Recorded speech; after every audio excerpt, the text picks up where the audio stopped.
आगे शुरू करते हैं। हेडिंग डालिए दंड प्रक्रिया संहिता 1973। सन 1882 से पहले पूरे देश में सीआरपीसी का कोई भी अधिनियम नहीं था। सन 1898 में पहली बार दंड प्रक्रिया संहिता बनी। उसके बाद दंड प्रक्रिया संहिता दंड प्रक्रिया संहिता 1898 में जो बनी वो 1 अप्रैल 1974 तक, हमारी जब तक नई दंड प्रक्रिया संहिता लागू नहीं हो गई तब तक वो चलती रही। प्रस्तुत दंड प्रक्रिया संहिता में 484 धाराएं, 37 अध्याय और 2 अनुसूचियां हैं। ठीक, प्रस्तुत दंड प्रक्रिया संहिता में 484 धाराएं, 37 अध्याय और 2 अनुसूचियां हैं। अगली हेडिंग डालिए दंड प्रक्रिया संहिता 1973 का उद्देश्य। तो लिखिए नई दंड प्रक्रिया संहिता के निर्माण की पृष्ठभूमि में इसके मुख्य उद्देश्य निम्नांकित रहे हैं। ठीक, नई दंड प्रक्रिया संहिता के निर्माण की पृष्ठभूमि में इसके मुख्य उद्देश्य निम्नांकित रहे हैं। नंबर 1, अभियुक्त व्यक्ति के मामलों का विचारण नैसर्गिक न्यायों के सिद्धांतों के अनुसार किया जाना चाहिए। दूसरा, अन्वेषण एवं विचारण में अनावश्यक विलंब को टालने के लिए यथासंभव प्रयास किया जाना चाहिए। दूसरा क्या है? अन्वेषण एवं विचारण में अनावश्यक विलंब को टालने के लिए यथासंभव प्रयास किया जाना चाहिए। तीसरा है, प्रक्रिया की पेचीदगी को दूर किया जाए और उसे सरल बनाया जाना चाहिए ताकि समाज का निर्धन वर्ग भी न्याय प्राप्त करने के लिए आश्वस्त हो। अब हम बात करते हैं परिभाषाओं की, जो कि सेक्शन 2C में दिया गया है। सेक्शन 2C में सीआरपीसी के सेक्शन 2 में जो है परिभाषाएं दी गई हैं, जिसमें से हमेशा प्री और मेंस में अधिकतर हर साल कम से कम किसी न किसी स्टेट से प्री या मेंस में पूछ ही लिया जाता है। ठीक, तो परिभाषाएं कहाँ पे है? तो परिभाषाएं हैं सेक्शन 2 में। चलिए लिखिए, हेडिंग डालिए परिभाषाएं। दंड प्रक्रिया के अपराधों को 2 प्रकार से विभाजित किया गया है, जमानती अपराध और अजमानती अपराध। खा है संज्ञेय और असंज्ञेय अपराध। ठीक, तो जमानती और अजमानती अपराध क्या है? हेडिंग डालिए जमानती अपराध एवं अजमानती अपराध। जमानती अपराध एवं अजमानती अपराध। जमानती एवं अजमानती अपराध भारतीय दंड संहिता की धारा 2A में दिया गया है। जमानती व अजमानती अपराध भारतीय दंड संहिता की धारा 2A, जिसे आ भी कहते हैं, में दिया गया है। हम हिंदी में एक सब क्लास नहीं बता रहे हैं क्योंकि आबा सादा पढ़ने और कंफ्यूज होने में ज़्यादा टाइम नहीं लगेगा। ठीक, इसलिए आप भी इंग्लिश में ही तैयार कीजिए जो आपको सहायता करेगी। 2A में दिया गया है, जमानती अपराध से ऐसा अपराध अभिप्रेत है। लिखिए आगे, जमानती अपराध से ऐसा अपराध अभिप्रेत है जो दंड प्रक्रिया संहिता 1973 की प्रथम अनुसूची में जमानती के रूप में दिखाया गया है। हमने अभी बताया ना, दंड प्रक्रिया संहिता में 2 अनुसूचियां हैं, तो यहाँ पे यही कहा जा रहा है जमानती अपराध से ऐसा अपराध अभिप्रेत है जो दंड प्रक्रिया संहिता 1973 की प्रथम अनुसूची में जमानती के रूप में दिखाया गया है, या तत्समय, उस समय जिस समय अपराध किया जा रहा हो तत्समय प्रवृत्त किसी विधि द्वारा जमानतीय बनाया गया है।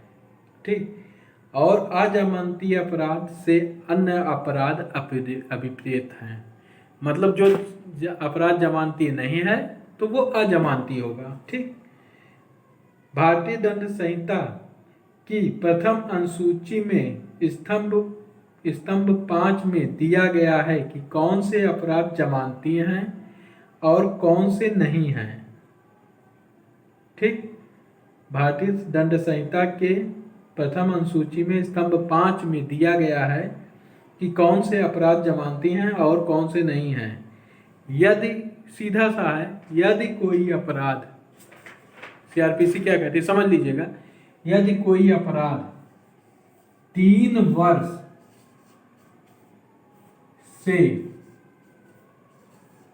कम की सजा वाली है तो वो जमानतीय है। ठीक, और अगर 3 वर्ष से अधिक की सजा वाली है तो वो अजमानतीय है। अधिक 3 वर्ष से कम की सजा वाला अपराध जमानती है और 3 वर्ष से अधिक वाला अपराध अजमानती है। चलिए आगे लिखिए। यदि कोई अपराध 3 वर्ष से कम का कारावास या केवल जुर्माने से दंडनीय है तो वह जमानती है। शेष सभी अपराध अजमानती हैं। अब आगे बात करते हैं सेक्शन 2B के आरोप से। ठीक, हेडिंग डालिए आरोप।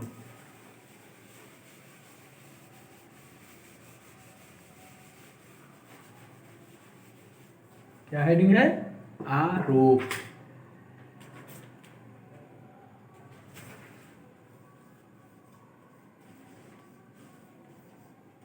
आरोप ये कहाँ दिया गया है? सेक्शन 2B में। लिखिए, भारतीय दंड प्रक्रिया संहिता, भारतीय दंड प्रक्रिया संहिता की धारा 2B में आरोप के बारे में बताया गया है, जिसके अनुसार जब आरोप में एक से अधिक शीर्ष हों, आरोप का कोई भी शीर्ष सम्मिलित है। मान लीजिए, यहाँ पे समझा देना चाहूँगा, एक से अधिक शीर्ष, शीर्ष का मतलब है ए बी के घर में बिना उसकी अनुमति के घुसता है। ठीक, ए बी के घर में बिना उसकी अनुमति के घुसता है और वहां पे वो मेज पे रखी अंगूठी उठा लेता है। अब वो अंगूठी लेके जब घर के बाहर जा रहा है, समझने की कोशिश कीजिएगा, ए बी के घर में बिना उसकी अनुमति के उसके घर में घुसता है और मेज पे रखी अंगूठी को लेके उठा के लेके बाहर निकलने लगता है। तो बी देख लेता है और उसे रोकता है। ठीक, रोकता है, बी देख लेता है, उसे रोकता है। तो ए भागने के चक्कर में बी को धक्का दे देता है, जिससे दीवार में सल लगने से उसके ऊपर चोट लगती है और वो घायल हो जाता है और ए चोरी अंगूठी लेके भाग जाता है। ठीक, तो यहाँ पे क्या हुआ, बिना उसके बी के अनुमति के ए घुसता है तो एक अपराध होता है ट्रेसपास। ठीक, बिना अनुमति के उसके घर में घुसा है तो वो, उसके बाद उसने अंगूठी उठा ली, चोरी कर लिया। उसके बाद जब भागने लगा तो उसने उसे धक्का दे दिया और घायल भी कर दिया। मतलब यहाँ पे 3 अपराध हो रहे हैं। तो तीनों के लिए ये धारा आरोप में बताया जा रहा है कि भारतीय दंड संहिता की धारा 2B में आरोप के बारे में बताया गया है, जिसके अनुसार जब आरोप में एक से अधिक शीर्ष हो, मतलब 3 शीर्ष है ना, 3 अपराध हैं, 3 अपराध यहाँ पे हो रहे हैं, तो एक से अधिक शीर्ष हैं, सम्मिलित हैं, तो आरोप का कोई भी शीर्ष सम्मिलित होगा। मतलब कि चाहे चोरी भी मान लिया जाएगा, चाहे ट्रेसपास मान लिया जाएगा, चाहे घायल करना। ठीक, तीनों को बनाया जाएगा। आरोप एक ऐसा दस्तावेज होता है जिसके द्वारा अभियुक्त को इस बात की सूचना होती है कि उसके विरुद्ध अमुक कथित अपराध का अभियोग है। आरोप में बताया जाता है कि भाई तेरे ऊपर ट्रेसपास का, तेरे ऊपर चोरी का और तेरे ऊपर एक को घायल करने का आरोप लगाया जा रहा है। क्या आप उस अपराध को स्वीकार करता है या अस्वीकार करता है? तो अमूमन लोग अस्वीकार ही करते हैं, कोई स्वीकार नहीं करता है, लेकिन ये पूछा जाता है। ठीक, तो आप लिख लीजिए आरोप का, फिर से जिसका छूट गया हो हेडिंग डालिए आरोप। भारतीय दंड प्रक्रिया संहिता की धारा 2B में आरोप के बारे में बताया गया है, जिसके अनुसार जब आरोप में एक से अधिक शीर्ष हों, आरोप का कोई भी शीर्ष सम्मिलित है, आरोप एक ऐसा दस्तावेज है जिसके द्वारा अभियुक्त को इस बात की सूचना होती है कि उसके विरुद्ध अमुक कथित अपराध का अभियोग है। अब इसके बाद आते हैं इम्पोर्टेंट है संज्ञेय अपराध, कॉग्निजेबल ऑफेंस। क्या है? संज्ञेय अपराध। अभी बताया गया था कि संज्ञेय अपराध कहाँ है, तो संज्ञेय अपराध सीआरपीसी की धारा 2 में है। कहाँ है? 2C में है। संज्ञेय अपराध 2C में, ठीक। इसको डायरेक्ट हम लिखवा दे रहे हैं। संज्ञेय अपराध दंड प्रक्रिया संहिता की धारा 2 में दिया गया है। संज्ञेय अपराध ऐसा अपराध है जिसमें पुलिस अधिकारी वारंट के बिना गिरफ्तार कर सकता है, ठीक। लिख लीजिए, संज्ञेय अपराध दंड प्रक्रिया संहिता की धारा 2 में दिया गया है। संज्ञेय अपराध ऐसा अपराध है जिसमें पुलिस अधिकारी वारंट के बिना गिरफ्तार कर सकता है। ओके, इसके बाद आते हैं असंज्ञेय अपराध। क्या है? असंज्ञेय अपराध।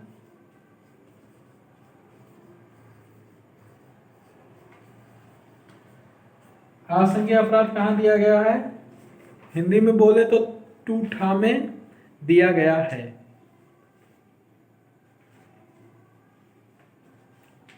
यानी कि 2L, ठीक। कहाँ दिया गया है? 2L। अब जैसे कि संज्ञेय अपराध में पुलिस बिना वारंट के गिरफ्तार कर सकती है, असंज्ञेय अपराध में पुलिस बिना वारंट के नहीं गिरफ्तार कर सकती है। तो लिखिए, असंज्ञेय अपराध धारा 2ठा में या 2L में दिया गया है। असंज्ञेय अपराध से ऐसा अपराध तात्पर्य है जिसमें पुलिस अधिकारी वारंट के बिना गिरफ्तार नहीं कर सकती है। संज्ञेय अपराध में बिना वारंट के कर सकती है, असंज्ञेय अपराध में बिना वारंट के नहीं कर सकती है, ठीक। अब आगे हेडिंग डालिए, संज्ञेय अपराध तथा असंज्ञेय अपराध में अंतर। संज्ञेय तथा असंज्ञेय अपराध में निम्नलिखित अंतर हैं। नंबर 1, संज्ञेय अपराध संगीन एवं गंभीर प्रकृति के होते हैं, जबकि असंज्ञेय अपराध सामान्यतः प्रकृति के होते हैं। मतलब संज्ञेय अपराध जो है गंभीर प्रकृति का होता है और असंज्ञेय अपराध सामान्य प्रकृति का होता है। दूसरा अंतर है, संज्ञेय अपराधों में पुलिस अधिकारी किसी व्यक्ति को वारंट के बिना गिरफ्तार कर सकता है, जबकि असंज्ञेय अपराधों में वारंट के बिना किसी व्यक्ति को गिरफ्तार नहीं किया जा सकता है। जो भी आपने पढ़ा है उसी का अंतर है, ठीक। तीसरा है पॉइंट, संज्ञेय अपराधों में मजिस्ट्रेट के आदेश के बिना भी अन्वेषण प्रारंभ किया जा सकता है। कि संज्ञेय अपराध में मजिस्ट्रेट से आदेश लेने की कोई आवश्यकता नहीं है पुलिस अधिकारी को, वो अन्वेषण प्रारंभ कर सकता है, जबकि असंज्ञेय अपराधों में मजिस्ट्रेट के आदेश के बिना अन्वेषण नहीं किया जा सकता है, बिना उसके मजिस्ट्रेट के परमिशन के। चौथा है, संज्ञेय मामलों में कार्यवाही प्रारंभ करने के लिए परिवाद पेश करने की आवश्यकता नहीं होती है, जबकि असंज्ञेय मामलों में कार्यवाही का प्रारंभ परिवाद से ही होता है। क्या है चौथा पॉइंट? संज्ञेय मामलों में कार्यवाही प्रारंभ करने के लिए परिवाद पेश करने की आवश्यकता नहीं होती है, जबकि असंज्ञेय मामलों में कार्यवाही का प्रारंभ परिवाद से होता है। अगली हेडिंग डालिए, परिवाद। भाई जब परिवाद से संज्ञेय असंज्ञेय अपराध हो रहा है तो उसकी अगली हेडिंग ही आ जाएगी परिवाद।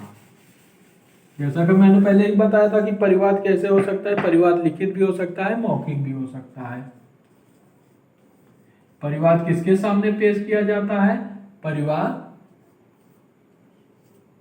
मजिस्ट्रेट के सामने पेश किया जाता है, ठीक। चलिए लिखिए, परिवाद को सीआरपीसी में 2D में दिया गया है, ठीक। देखिए परिवाद को सीआरपीसी के 2D में दिया गया है।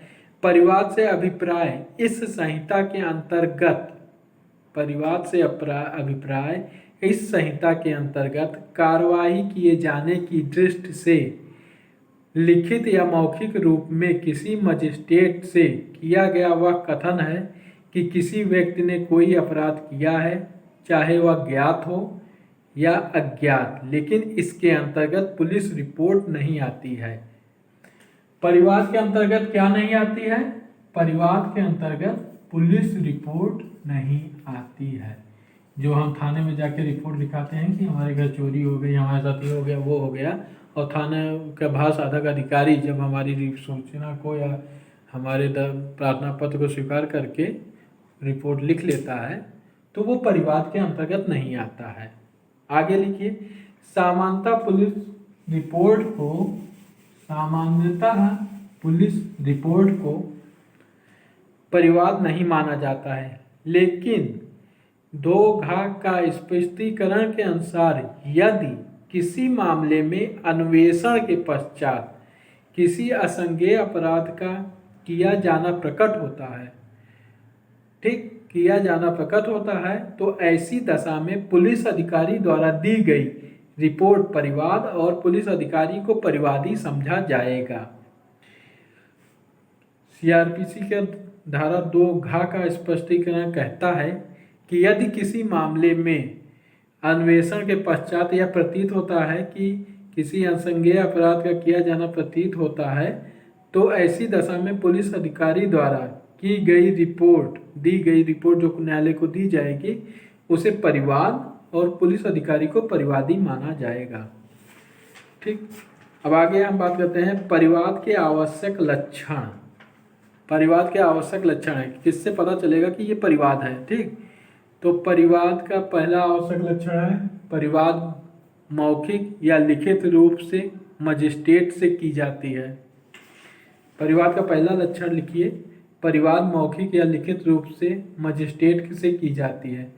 दूसरा है मजिस्ट्रेट से परिवाद कार्यवाही करने के प्रयोजन से की जानी चाहिए।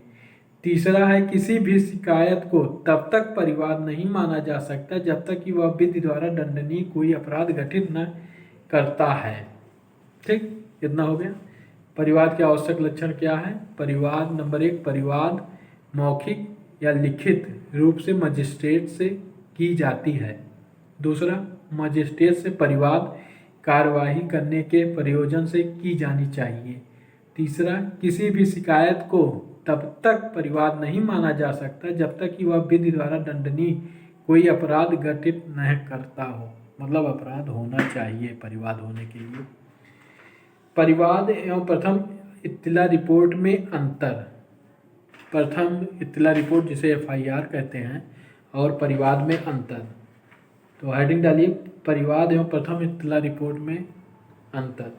परिवाद तथा प्रथम इत्तला रिपोर्ट में निम्नलिखित अंतर है। नंबर 1, परिवाद मजिस्ट्रेट के समक्ष किया जाता है, परंतु प्रथम सूचना रिपोर्ट सदैव पुलिस थाने के भार साधक अधिकारी के समक्ष की जाती है। नंबर 1 क्या है? परिवाद हमेशा मजिस्ट्रेट के समक्ष की जाती है, परंतु प्रथम सूचना रिपोर्ट सदैव पुलिस थाने के भार साधक अधिकारी के समक्ष की जाती है। दूसरा अंतर है, परिवाद संज्ञेय या असंज्ञेय अपराध को किए जाने के बाबत किया जाता है, जबकि प्रथम सूचना रिपोर्ट संज्ञेय अपराध कारित किए जाने के बाबत ही किया जाता है। यहाँ पे ध्यान रखिएगा कि FIR हमेशा संज्ञेय अपराध के बाबत ही लिखा जाता है। ठीक, तीसरा पॉइंट है, परिवाद की दशा में पुलिस अधिकारी मामले में अन्वेषण का कार्य तब तक नहीं कर सकता है जब तक कि मजिस्ट्रेट